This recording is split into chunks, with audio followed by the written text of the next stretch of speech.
we know that the integral from 0 to 2 of f of x dx can mean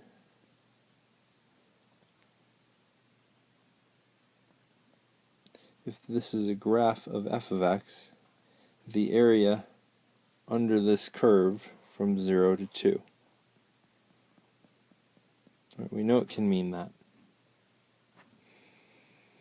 Now a question that a person might ask is there a rectangle with the exact same base, in this case 2, whose area would be exactly equal to this integral? We can mess around with some shapes. So first shape in red, we could consider this rectangle here, and clearly this rectangle has an area that's smaller than the area we're talking about. But it does have a base of 2. And I could look at this rectangle in yellow, and clearly this rectangle has an area that is significantly larger than the area in question. And look at a third rectangle here.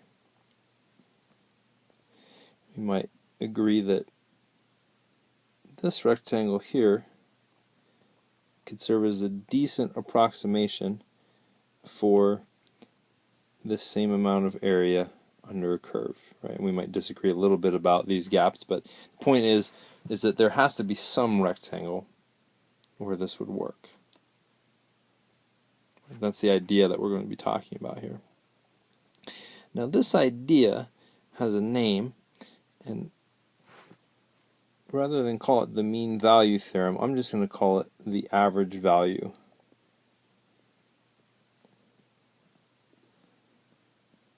of a function, so we don't confuse the two.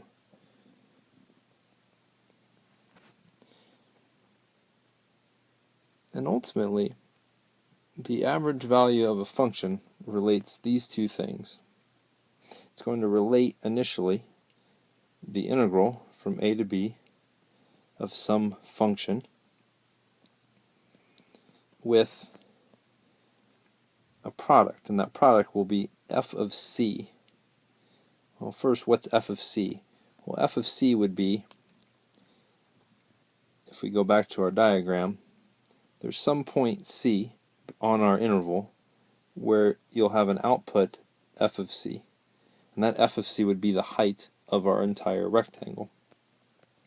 And when you take f of c, which is just the height of a rectangle, and multiply it by b minus a, well, what you have, if you go back to our rectangle, we happen to use 0 and 2.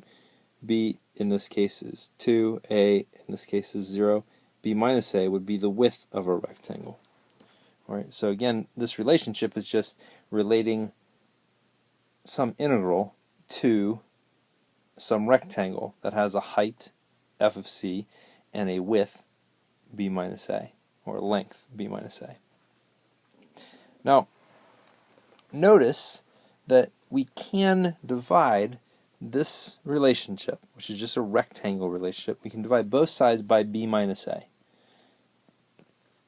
And when we do that, I'm going to write it this way: 1 over b minus a times the integral from a to b of f of x dx equals f of c. And this specific thing is something you need to have memorized. And this is called the average value of a function.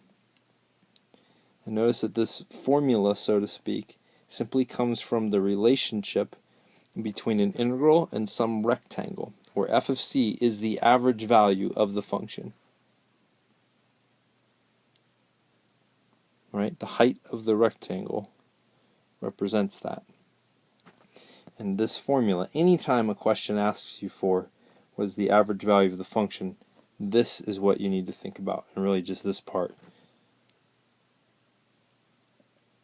My integral from a to b times 1 over b minus a. Let's look at a few different examples involving this formula. So in example 1, what we have is a function x squared plus 1, so that we want to, and we're going to consider the function x squared plus 1 on the interval from 0 to 2. So the first question is, what is the average value of the function?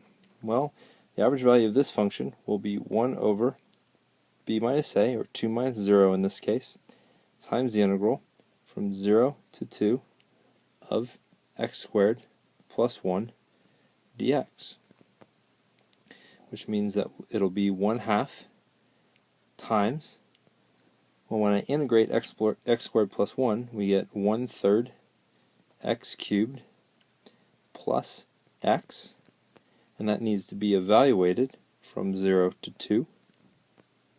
And when I evaluate that from 0 to 2, I'll have 1/2 times, when I substitute in 2, I'll have 8/3 plus 2, minus, when I substitute in 0, I'll have 0 plus 0. And so this becomes 1/2 times 14 over 3, which is just 7 over 3. The average value of this function is 7/3. When x is 0, the function's value is 1. When x is 2, the function's value is 5. And over that entire interval, if we could take all the values of the function, all the values that f of x could be from 0 to 2, the average of them would be 7/3. Now the next question that we're being asked is, what is the value of c guaranteed by the average value function for integrals? What value of c gives us 7/3? How are we going to figure that out? Well, all we want to know is, when does x squared plus 1 equal 7/3?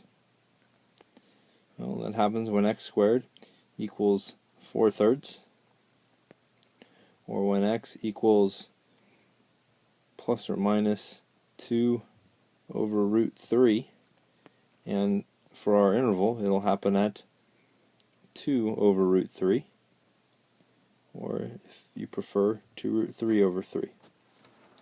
That's the value of c where the average value occurs. Let's consider example 2. We're given the function f of x equals sine x on the interval from 0 to pi, and we're being asked to first find the average value. So 1 over b minus a, in this case pi minus 0, times the integral from 0 to pi of sine x dx. Well, this will be 1 over pi times, when I integrate sine x, I get negative cosine x, and I need to evaluate it from 0 to pi. When I substitute in pi, the cosine of pi is negative 1, and the opposite of that would be positive 1. The cosine of 0 is 1, and the opposite of that is negative 1. So the average value of my function is 2 over pi. The next part of the question is, what value of c gives us this? Well, when is the sine of x equal to 2 over pi? Or I know that x will be the arc sine, or the arc sine of 2 over pi. What angle has that as a sine value? And this is a calculator exercise. From here, we get about 0.690, which is a number on our interval, so we can stop. There you have it. In the next video, we're going to consider what's called the second fundamental theorem of calculus.